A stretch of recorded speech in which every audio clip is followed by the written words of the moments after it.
Hello, welcome back to another cedh bling builds. Happy 2022, everyone. New year, new deck techs, right? I want to start things off with an old favorite of mine, Breya, Etherium Shaper, in 2022. And, she's been around for a while, and I guess there are many iterations of how to build her. So, yeah, I'm going to take you through this version of the deck. Nothing out of the ordinary, right? She's had so many changes over the years. I think when she first came out, people ran like Ashnod's Altar, Nim Death Mantle combos with her, mana Echoes combos with her, things like that. But Thassa's Oracle is a thing, and a lot of these things, a lot of these builds just have been power crept into obscurity. So we'll take a walk through Breya in 2022. A favorite of mine. When it comes to like my top five generals, she's definitely up there. Now, what Breya wants to do is create infinite mana, and let me remove the So Breya might be new for some people. What she wants to do pretty much is generate infinite colored mana. Okay, and then once you do that, when she ETBs, she'll create two thoughts, and then you can do things right daily. Unfortunately, she can end the game with her ETB. You create two thoughts. You create two Thopters. You create two to sacrifice two artifacts.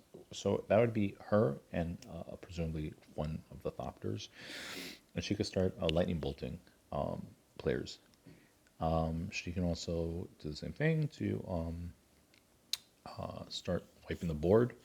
And then if you're a real scrub, you could gain 5 life. I don't recall that ever being a clutch thing to do for me. But fuck, you're in an infinite colored mana, you could do all 5.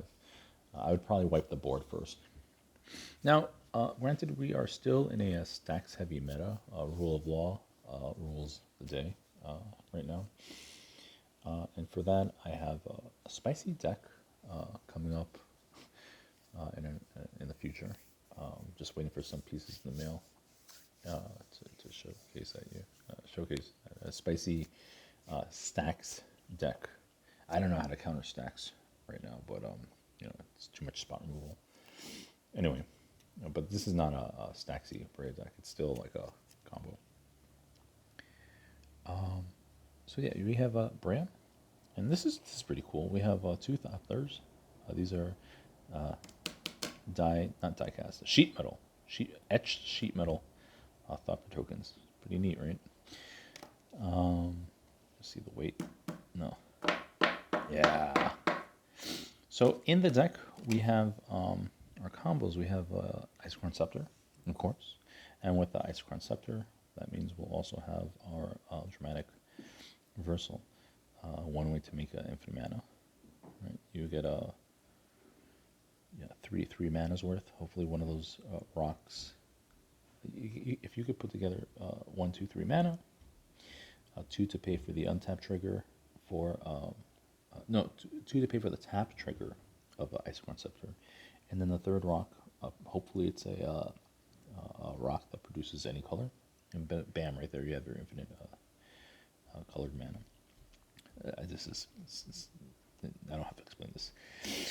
Since we are in Jeskai colors, we have the unbeatable intuition line available to us, which is intuition and Savine's Reclamation and Underworld Breach. Well, intuition, and the 3 cards that you would pick would be Savine's Reclamation, Underworld Breach, and an LED. It doesn't matter what your opponent picks. It's pretty much going to be a losing game for them. And since we are doing Underworld Breach, of course we have a Brain Freeze, which could be a win condition on its own. And since we're in white, since we have LED, might as well Have the old bomberman combo in the deck to make infinite mana of every color. If you don't know this combo, I'll just quickly explain it. Very old combo. So the LED will be pitched, creating 3 white.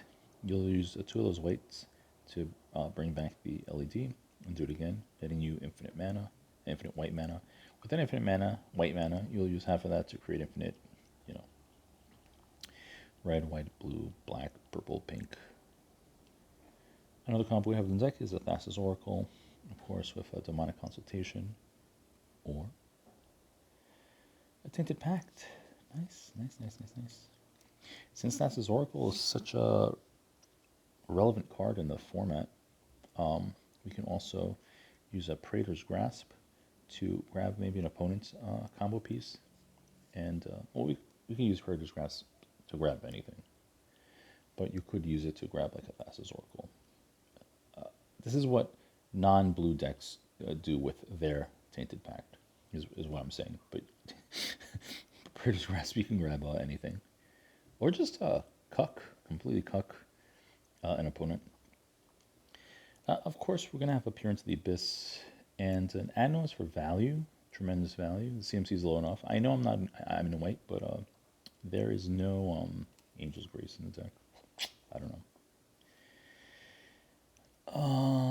And then we're going to be wheeling and dealing. Since there's really nothing else to do in the deck, just kind of kill time until we find infinite mana outlet. And in the meantime, we could just be really obnoxious with wheels. And so we'll go through the whole wheel package. We have a Wheel of Misfortune. These fucking Pringles, dude. Jesus Christ. A Windfall. A Wheel of Fortune, of course. And a Time Twister. Because of course, right? Every deck should have a time. And then some creatures and pieces that have beautiful synergies with wheels. We have a Voidwalker and a Notion Thief and the Hull Breacher. Psych, just kidding. It's 2022. He dead. And a Narset, a Partner of Veils, right? Because of course. And since all the wheels are in here, why not have a Mnemonic Betrayal? Try to combo off of my opponent's shit in their graveyard.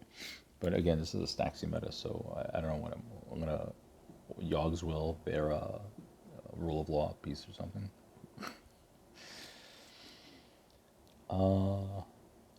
And then a creature package. Utility creatures, right? We have a Esper Sentinel, or Ragavan, a Dockside Extortionist. You know what? Am I going crazy? I should do Dockside loops, right, with infinite mana. Something to consider. Once I publish like a Moxfield link, there might be amendments, right? I might do a Dockside loopty-scoopty-whoops. Oh, hey, this came in the mail. Look at this. Opposition Agent. So plain. Wow, this is like a matte foil. What the fuck? Malevolent Hermit. Of course, we don't care so much about Malevolent Hermit, but what we do care about is his backside, aka his Enos, Benevolent Geist. Just so we can, combo off with LED most of the time, uncontested. We have our counters package, starting things off of our soft counter, which in many regards is stronger than any counter in the game. We have a Silence. We have a Mental Misstep. Spell Piercerino. Miscast. Swan Song. Dispel. Flusterstorm. A Dovin's Veto. A Pact of Negation. And the Force of Will. Of course, there's no Fierce Guardianship. Breya's a combo piece. She's not on board for value. That's crazy. Our tutors. We have our Vampiric Tutor. Our Mystical Tutor. And our Enlightened Tutor. Right? This is the reason why I stuck with this printing, just so I can have the matching set. Even though, from what I understand, there's like all three of those cards have those old school printings. We have a Imperial Seal, Demonic Tutor, a Gamble, Merchant Scroll. There are a lot of blue instants we definitely want to try to get our hands on quickly. Things like Dramatic Reversal, maybe to a degree Brain Freeze. Right? Psych Rift is important. Right? When we're ready to go off at the end of that person's turn, we're going to, and then we're going to go. Oh, and then of course, Intuition, the unbeatable Intuition. Muddled Mixture. I guess it's a counter, but no one uses it for that. We're going to tutor up plenty of 2-drops that are in the deck. Yagmoth's Will, for a little bit of recursion. Winds of Rebuke, so our removal package, for what it's worth, right? Winds of Rebuke, Chain of Vapor, Psych Rift. I might have to squeeze a Wear and Tear in the deck. I just sold mine and had to rebuy it. I don't know why it would sell Wear and Tear, but I rebought it. Actually, no, that's a lie. I sold mine, and then I upgraded it. So somewhere in the deck would be a Wear and Tear. And then our rituals. We have a Dark Ritual, Cabal Ritual, Culling the Weak. I don't know how I feel about Culling Weak in this deck. I don't have too many creatures, right, where I could just like Culling the Weak like very easily. So something like this could be like the Wear and Tear. I'm not sure, or maybe the something that synergizes with Dockside Loops for that infinite treasure, infinite colored mana, Rain of Filth. And yeah, because we're in that stacks meta, Brain Storm. Oh, oof, don't do that. That's abuse, right? OG Brainstorm. No Preordain, no Ponders. So weird, right? I feel almost naked. But we'll make up for that with hopefully some of these enchantments. We have Mystic Remora. I don't know how much value Mystic Remora gets I haven't had the opportunity to experience that in a rule of law meta. So we have Ristic Study. I'm not a fan of Ristic Study, so I'll never like upgrade to like the Judge or the OG or anything like that. I guess this Commander Arsenal is fine enough for me.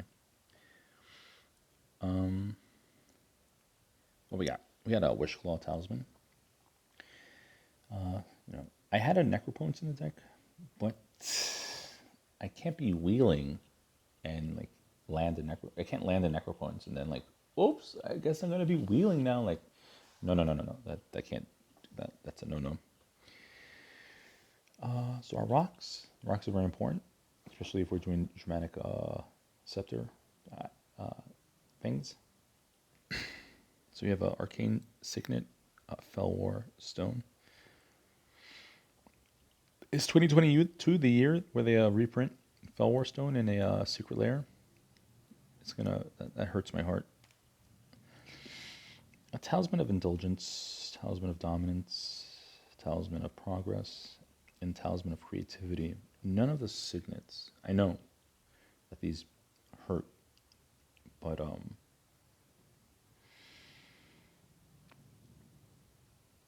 I don't know.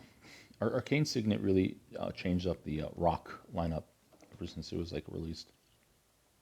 I find the signets not as important. We have a Lotus Petal, Chromox, a Mox Opal, Mox Diamond. I'll stick with I know these have masterpieces too, right? One of these, both of these. One has like the Simpsons art masterpiece, and one has a masterpiece. Kaldesh. I don't know, but I like the Volk and Baga art matching hands, so this will always stay the way it is. And then our colorless rocks, we have a Grim Monolith, Mana Vault, Soul Ring, Mana Crypt. And then wrapping things up with our lands, we have all 10 fetches.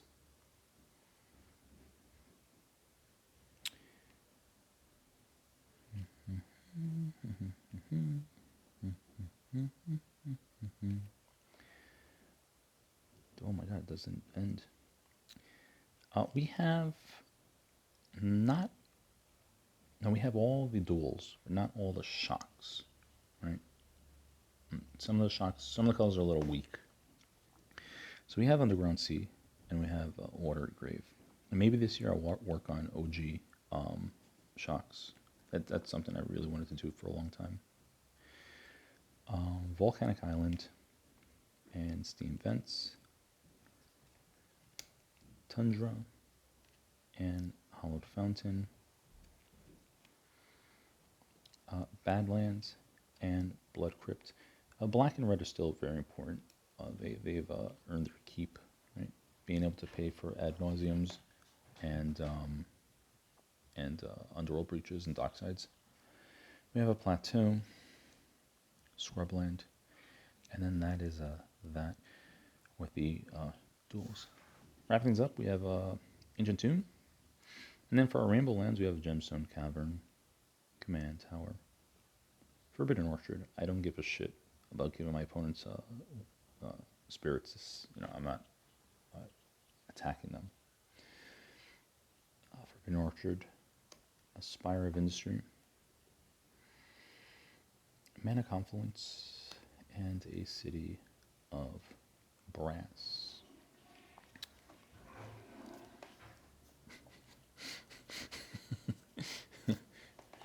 City of Ass. So yeah, there you go. There you have it. There is Breya in 2022.